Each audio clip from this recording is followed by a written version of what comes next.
Neste momento, passo a palavra ao senhor presidente da mesa. Boa tarde a todos.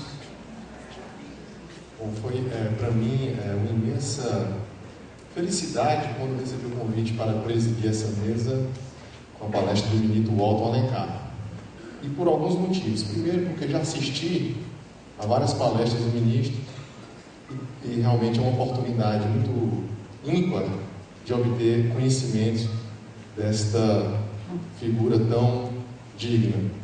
Segundo, porque, por uma feliz coincidência, coincidência para mim, eu sou duplamente, por assim dizer, colega do ministro. Como conselheiro do Tribunal de Contas do Estado, ministro do Tribunal de Contas do Estado, somos colegas de magistratura de contas.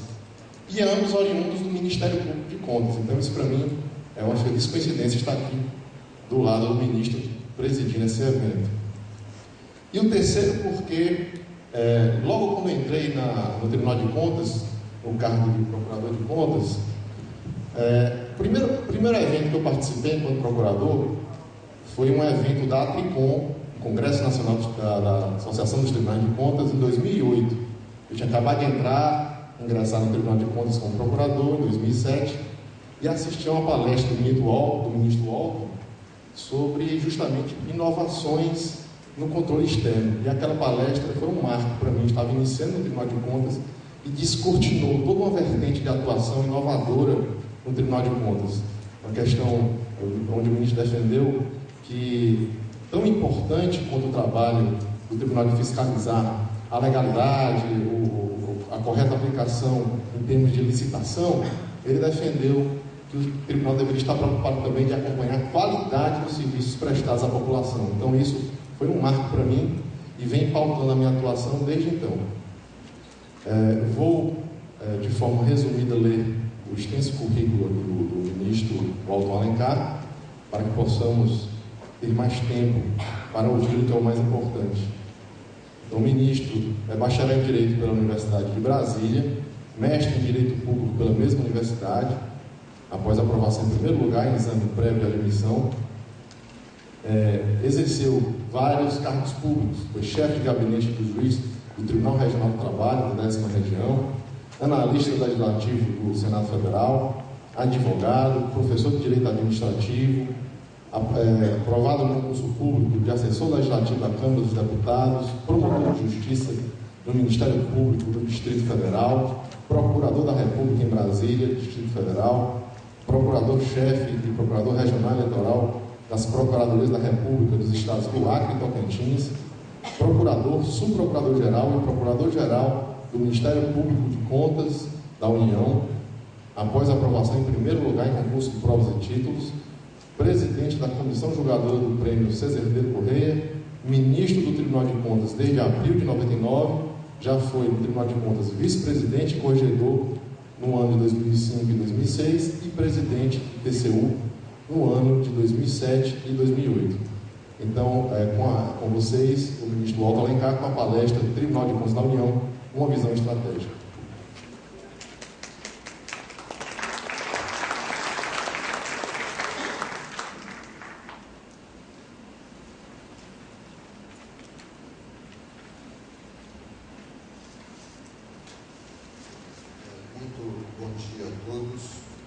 Gostaria inicialmente de cumprimentar todos os presentes na pessoa do nosso conselheiro, presidente da mesa, cujas palavras foram assim tão generosas a meu respeito. Gostaria de dizer a minha satisfação de estar aqui mais uma vez com vocês neste seminário de altos estudos sobre a administração pública e tratar do tema Tribunal de Contas, atribuições, visão institucional, estratégias de atuação, sobretudo em relação à nova realidade vivida pelo Estado brasileiro. Pretendo aqui com vocês dividir a minha exposição em 3 momentos. No primeiro, pretendo tratar especificamente do Tribunal de Contas da União. No segundo, tecerei considerações sobre as principais atribuições e competências da instituição. Por fim, no terceiro item, tratarei das novas estratégias de atuação do controle externo. Como todos nós sabemos, a principal atribuição do Tribunal de Contas é a fiscalização da administração pública. Geralmente, todas as demandas que ocorrem em relação ao Tribunal de Contas têm como pano de fundo uma fiscalização que já ocorreu no passado, uma fiscalização que está a ocorrer no presente, ou a perspectiva de uma fiscalização sobre a administração pública, que a movimenta intensamente a atuar. Então, fiscalização é a primeira palavra que existe na Constituição a respeito de Tribunal de Contas. Quando a Constituição passa a tratar da instituição, ela diz primeiro da fiscalização. Então, TCU e fiscalização são palavras que se implicam mutuamente. Mas, Tribunal de Contas da União. O que é o Tribunal de Contas da União? O que faz o Tribunal de Contas da União? Olha, Tribunal de Contas é inicialmente um juízo colegiado, ou seja, um colégio de juízes que toma decisões. Ele tem jurisdição, no caso do Tribunal de Contas da União, em todo o território nacional. Ele se compõe de 9 ministros, 6 indicados pelo Congresso Nacional, 1 de livre nomeação do Presidente da República e 2 de indicação do Presidente, nomeados entre auditores e membros do Ministério Público. Interessante que todos os 9 ministros são nomeados pelo Presidente da República, mas apenas os 3 oriundos de sua indicação têm necessariamente de ser aprovados pelo Congresso Nacional. O TCU reúne-se 3 vezes por semana, no seu plenário e nas câmaras, para emitir os seus juízos. Mas que processos que o TCU examina? O TCU examina os processos que lhes são submetidos pela Constituição e pelas leis do país. Nos termos da Constituição Federal, o TCU atua de forma a exercitar o controle externo. Ele detém todas as competências que são inerentes ao controle externo. Aí vem o primeiro paradoxo. Embora o artigo 70 da Constituição Federal atribua ao Congresso Nacional a plena titularidade do controle externo, na prática, é o tribunal que exerce todas as competências desse controle. Ou seja, o controle externo é inteiramente exercitado pelo Tribunal de Contas com absoluta autonomia constitucional.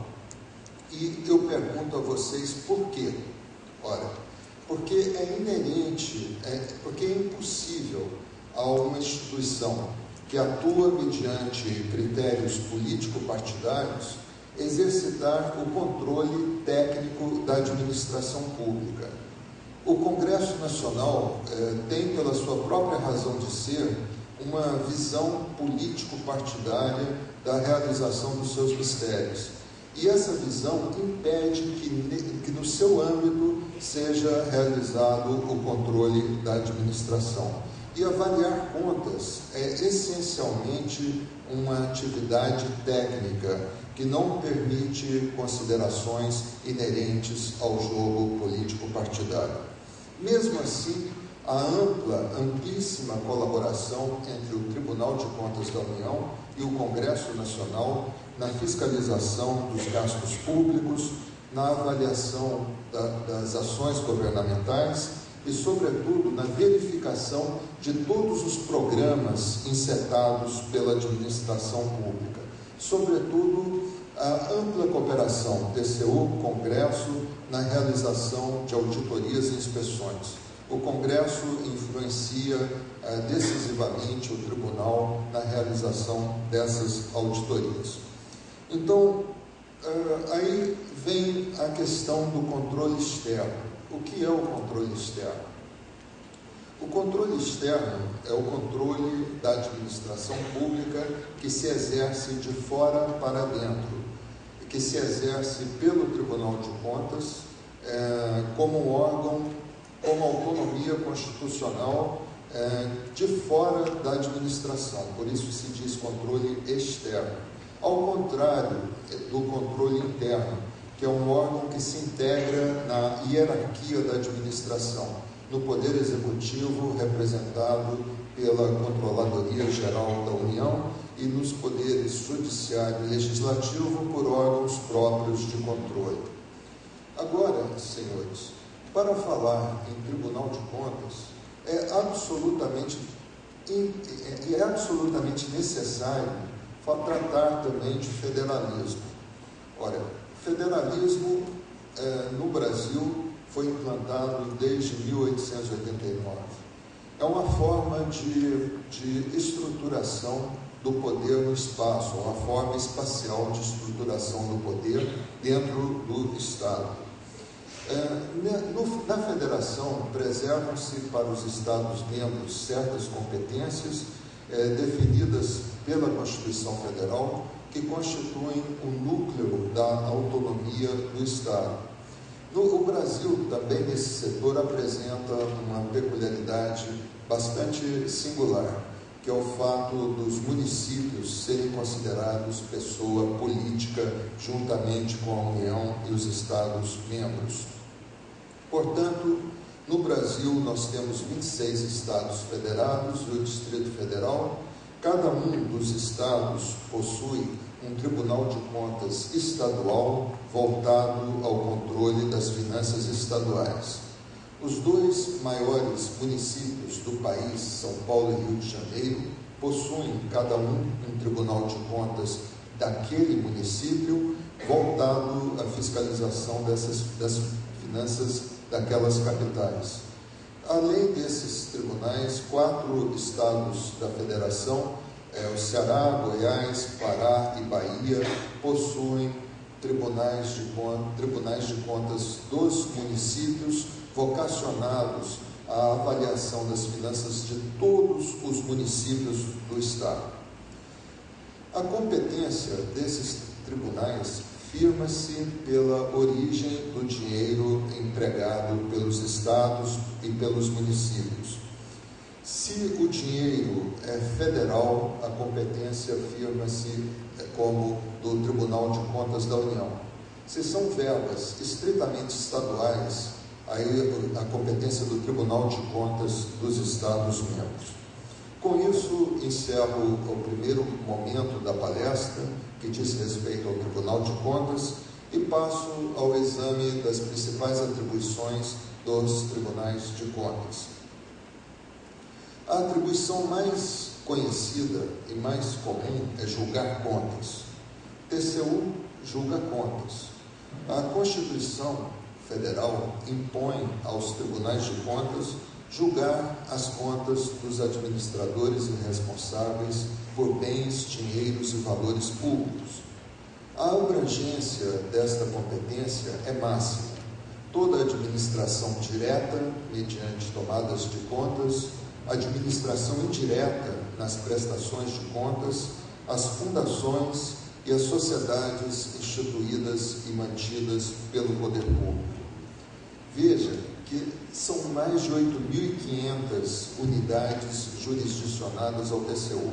São 5.506 municípios, 3.000 órgãos e entidades federais, além dos 26 estados da Federação e o Distrito Federal. Olha, mas Tribunal de Contas, esse nome Contas, o Tribunal de Contas não é propriamente um tribunal que faz contas, muito menos um tribunal faz de contas em vista da relevância de suas atividades e dos resultados que são noticiados na imprensa cotidianamente. O TCU julga contas. E julgar contas é avaliar a atividade da administração no sentido da utilização, da arrecadação, da guarda, do gerenciamento e da administração de recursos públicos. Então, por um lado, nós temos o TCU que julga as contas. Por outro lado, os administradores que são obrigados a prestar contas ao TCU. Mas prestar contas, o que é prestar contas? Prestar contas é demonstrar toda a transparência da gestão dos recursos públicos. É demonstrar que os recursos públicos foram empregados naquelas finalidades estabelecidas pela norma mediante a apresentação ao tribunal ou ao órgão repassador dos recursos dos documentos que comprovam essa execução orçamentária. Sobretudo, é demonstrar que os recursos públicos foram corretamente empregados naquelas finalidades previstas para eles. E o emprego dos recursos públicos nessas finalidades gera resultados. E os resultados são a parte mais vital da gestão pública. A administração pública sem resultados é uma administração ineficaz, é uma administração falha. E a moderna fiscalização da administração pública preocupa-se sobremaneira com os resultados que ela oferece à coletividade. Daí, no TCU, não se quer saber se determinada licitação ou se determinado programa governamental foi simplesmente executado em conformidade com a legislação. Nós queríamos saber mais, nós queremos saber dos resultados dessa prática administrativa. Não apenas se ela foi formalmente correta, mas também que resultados ela proporcionou à coletividade. E isso não é nada mais, nada menos do que tornar concreto o princípio constitucional da eficiência, inserido na Constituição Federal desde a emenda 19 de 1998, que exige da administração os melhores resultados para a sociedade brasileira. Eu sempre trago um exemplo nas palestras que faço, que diz respeito a um processo que eu examinei há alguns anos, que tratava da compra de vacinas. Nesse processo havia um caso absolutamente patológico. Assim, a população de um estado do norte sofria uma endemia, a administração comprou vacinas, remeteu essas vacinas para esse estado da federação e as vacinas foram simplesmente estocadas nos subterrâneos de um hospital. Eu não tive dúvidas de condenar os administradores, porque nós não queremos saber simplesmente se a vacina foi comprada de acordo com a Lei 8666, ou se a compra dessa vacina se deu por dispensa de licitação, também de acordo com a Lei 8666. Eu quero saber se a vacina foi corretamente transportada para o estado onde ela vai ser aplicada. E se corretamente transportada, no gelo, se caso for, se ela chegou no estado dentro do seu prazo de validade. E se chegou no prazo de validade, se ela foi aplicada naquela população que precisa de imunização contra aquela doença. E, sobretudo, se a endemia que afligia aquela população foi dizimada. É isso que o TCU precisa saber. Não apenas se a compra da vacina foi feita de acordo com a Lei 8666, mas se a vacina chegou ao destino, se ela foi aplicada e se a endemia foi debelada. Então, com isso, nós vimos que o TCU julga contas, a principal atribuição do TCU. Agora, por que o TCU julga contas? Olha, as razões desse fato vêm de mais longe, vêm da adoção entre nós do regime republicano, também regime republicano, federativo, presidencialista. O regime republicano é o regime da res pública. da coisa pública, do patrimônio público. E patrimônio público é aquele que é de todos em comum e de ninguém em particular. O patrimônio público é aquele que se opõe ao patrimônio dos administradores públicos ou ao patrimônio do rei. Ou seja, numa república há cidadãos, num reinado, numa monarquia há súditos. Então, numa república a coisa é pública. Então, na república a coisa pública é de todos em conjunto e de ninguém em particular. E é inerente ao regime republicano a obrigação de todos os gestores da coisa pública de prestar contas. No direito anglo-saxão, a prestação de contas leva o nome de accountability, ou seja, todo aquele que gere interesses alheios é obrigado a demonstrar a perfeita gestão desses interesses. Então, prestar contas não é nada mais do que isso, a demonstração da transparência da gestão, da correção da aplicação dos recursos públicos pelos administradores e responsáveis. O TCU julga contas na esfera federal dos administradores e responsáveis, mas não só de administradores. O TCU julga as contas de qualquer pessoa que arrecada, guarda, gerencia ou administra recursos públicos, ou mesmo de qualquer pessoa que em algum momento cause danos ao erário. Então, prestar contas é muito mais do que demonstrar a regularidade formal da despesa, é mostrar, de acordo com o princípio da eficácia, que resultados foram atingidos pela administração. E há consequências seríssimas da rejeição das contas dos administradores públicos. Por exemplo, em relação ao dever de indenizar. O administrador que não atinge os resultados ou que não presta contas é obrigado a indenizar a administração pelo montante total que ele gerenciou.